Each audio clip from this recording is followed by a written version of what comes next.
সকাল সকাল এখানে লোটে মাছ নিয়ে নিলাম। এখন বাজে হচ্ছে 7টা। দরজাটা খোলার পরেই দেখছি যে লোটে মাছ বিক্রি করতে এসে দাদা খুব তাড়াতাড়ি আসে, তো উনি বলল লোটে মাছ আছে। তো আমি এখানে চট জলদি 1 কিলো লোটে মাছ নিয়ে নিলাম। মাছটা কিন্তু ভীষণ টাটকা, তাই না?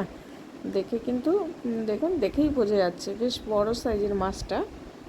মাছটা টাটকা আছে। চলুন মাছটা রাখি। মাছটা রেখে চাটা বসিয়ে দিই, কারণ মিস্ত্রি দাদারাও এসে গেছে।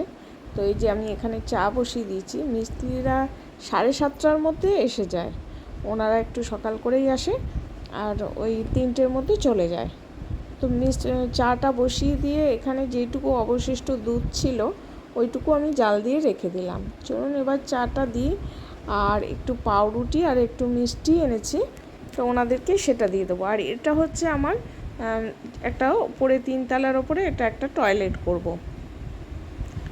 এই টয়লেটটা দেখুন, এটা খালি ঢালাই হবে, তারপরে তো ভেতরে ফিনিশিং আছে। এটা একটা টয়লেট, এটা এক্সট্রা করে রাখলাম। আর এটা হচ্ছে একদম ঠাকুর ঘরের সিঁড়িটা, ছাদেও যাওয়া যাবে। তো ওই যে ওখানে মিষ্টি আর পাউরুটি এনে রেখেছি, মানে ওখানটায় রেখে দিয়েছি, ওনারা খেয়ে নেবেন। আর চা করে দিলাম। আর এই যে এইখান দিয়ে হচ্ছে আমার আরেকটা সিঁড়ি যাবে, গিয়ে ঠাকুর ঘর হবে। আর এই ট্যাঙ্কটাকে সরিয়ে দেবো। আর এই বারান্দাটা না আজকে ঢালাই হচ্ছে, তো এরা বারান্দাটা ঢালাই করছে। তো এটাই হচ্ছে বড় কাজ ছিল আমার, বারান্দাটা ঢালাই। কারণ তা না হলে না ওদিক দিয়ে জল আসছিলো, আর যেহেতু বর্ষাকাল, বর্ষা পড়ে গেছে, তো সেহেতু জলে জলে না আমার ওই সামনের দিকে দরজাটা একদমই নষ্ট হয়ে যাচ্ছে। তো চলুন কথা না বাড়িয়ে রান্নাঘরে ঢুকি, কারণ বেলা হচ্ছে। আজকে আবার একটু বেরোবো। তো ছেলে আবার লোটে মাছ খাবে না। চলুন ছেলেকে আবার ডিম রান্না করে দিতে হবে। তো ওর জন্যে ডিমের ঝোল করব। আর আমাদের জন্য করব মাছ। মানে আমাদের জন্য বলতে আমি তো একাই আছি, তো আমার জন্য মাছ করব। আর এখানে দেখুন এসে গেছি, যে নিচে নেমে আসলাম আর দেখছি ইনি মহারানী, মানে মহারাজ যেটা, ইনি এটা ছেলে। তো উনি এই লাঠিটা অনেক বড় ছিল, লাঠিটাকে সমানে ওই সুতোর মতন করে করে বের করে নিচ্ছে, পাশার ভেতর ঢোকাচ্ছে, মানে মাটি হাঁড়িগুলোর ভেতর ঢোকাচ্ছে। ও মজা, মানে মনের আনন্দে ওই কাজ করে যাচ্ছে, ও নিশ্চিন্ত মানে করছে। আর এটাই একটু দুষ্টুমি বেশি করে, প্রচণ্ড দুষ্টুমি করে, আবার ঝগড়াও করে, অনেক কথা বলে। কি কথা বলে বুঝি না, কিন্তু বকা দিলে তার পরিপ্রেক্ষিতে উত্তর দেয়। আর দেখুন মাটির হাঁড়িটাকে, মানে হাঁড়িটার যে ঢাকনাটাকে নামিয়ে দিয়েছে। তো এই বদমাশি চলছে এদের চারজনের মধ্যে এই বদমাশি করে। ওরা অতটা বদমাশি করে না, ওরা খুব ভালো, ঠান্ডা। আরগুলো চুপচাপ থাকে। এ বকা দিলে পরে মুখটা ভেতর থেকে ভেতরে ঢুকে যাবে, মুখটা বের করবে আর দেখবে, মুখটা বের করবে আর দেখবে। সত্যি এরাও অনেক কথা বলে। চলুন অনেক বেলা হয়ে গেল, রান্নাটা করিনি। তো এখানে রান্না করার জন্য আমি আমার ডিম অলরেডি সেদ্ধ হয়ে গেছে। আর পেঁয়াজ, আদা, রসুন এগুলো তো রয়েছে, আলুও রয়েছে।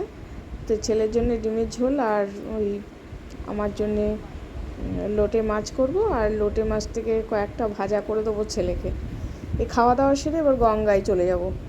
তো চলে আসলাম আমি এখানে গঙ্গায়।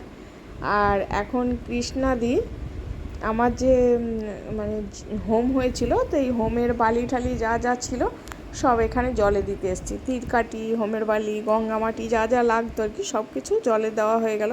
তো কৃষ্ণাদি নেমে জলে দিল।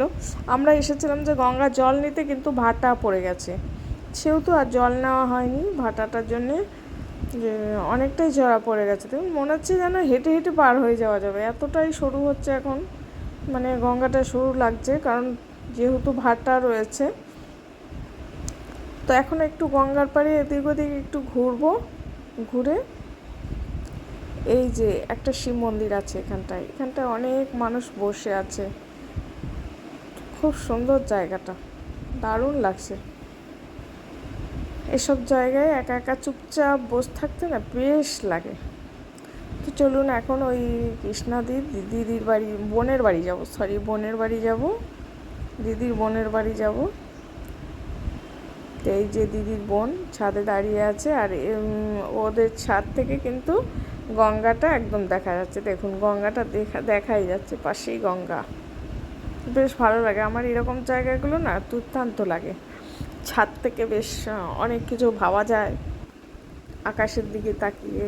তো সেখান থেকে আমরা এখন চলে আসলাম বাঁশের দোকানে, মানে বাসনের দোকানে, এই যে ট্রাঙ্ক বলে এগুলোকে। তো এখন এই কৃষ্ণাদি একটা ট্রাঙ্ক নেবে, আর এই ট্রাঙ্ক নেওয়ার জন্য আমরা ওখান থেকে চলে আসলাম পুরো এই দোকানে এসে আমি একটা কপুরদানি নিলাম। আমার এটা পছন্দ হলো, তা আমি ভাবলাম আমি খালি হাতে যাব, দিদি তো একটা ট্রাঙ্ক পেয়েছে, আমি একটা নিয়ে নিলাম। এখন বাড়িতে চলে আসলাম, এসে একটা পার্সেল এসেছিলো, তো আমি তো ছিলাম না, ছেলে নিয়ে এটা অলরেডি খুলে দেখেও নিয়েছে কি আছে। তো আমি তো দেখিনি, যেহেতু এটা খোলাই, তো সেটা দেখেই বুঝলাম যে ছেলে খুলে দেখে নিয়েছে। তো চলুন দেখে নিই কী এসছে পার্সেলটা। তো এটা তো আমার খুব মানে প্রিয়, এর আগে ছিল কিন্তু সেটা নষ্ট হয়ে গেছে, তো এটা তার জন্যে আবার অর্ডার করে নিয়েছি। ভীষণ ভালো লাগছে দেখতে, দেখুন একবার কেমন লাগছে কমেন্টে কিন্তু অবশ্যই জানাবেন কীরকম হয়েছে এটা। এটা দাম নিল 400 টাকা। বেশিটা বড় নয়, ছোট সাইজের লাফিং বুদ্ধ। 400 টাকা দাম নিয়েছে এটা। অনলাইনে মানে কিছু অফার ছিল, আর একটু দাম বেশি ছিল, অফার ছিল বলেই একটু কম নিয়েছে। তো এটা নেওয়া হয়ে গেল। এখন দেখুন আবার ওয়াশিং মেশিনের লোক চলে আসলো, মানে আমার আজকে সারাটা দিনই না মোটামুটি একদমই কাজের মধ্যেই কেটেছে। তো এখন একটু ইনি কাজ করে চলে গেলে তারপরে আর কোনো কাজ নেই, তারপরে বসেই থাকবো, আর কোনো সমস্যা নেই। দেখুন এই যে তারটাকে দেখাচ্ছি, ইঁদুরে কেটে দিয়েছে, মানে এই ওয়াশিং মেশিনে কী করে ভেতরে ইঁদুরটা গেল, কোনো ফাঁকা টাকা দিয়ে চলে গেছে মনে হয়, তো গিয়ে আমার পুরো তারগুলোকে কেটে দিয়েছে, যার কারণে মেশিনটা চলছে না, মেশিনটা বন্ধ ছিল। তো ভিডিওটা আমি এখানেই শেষ করে দিলাম।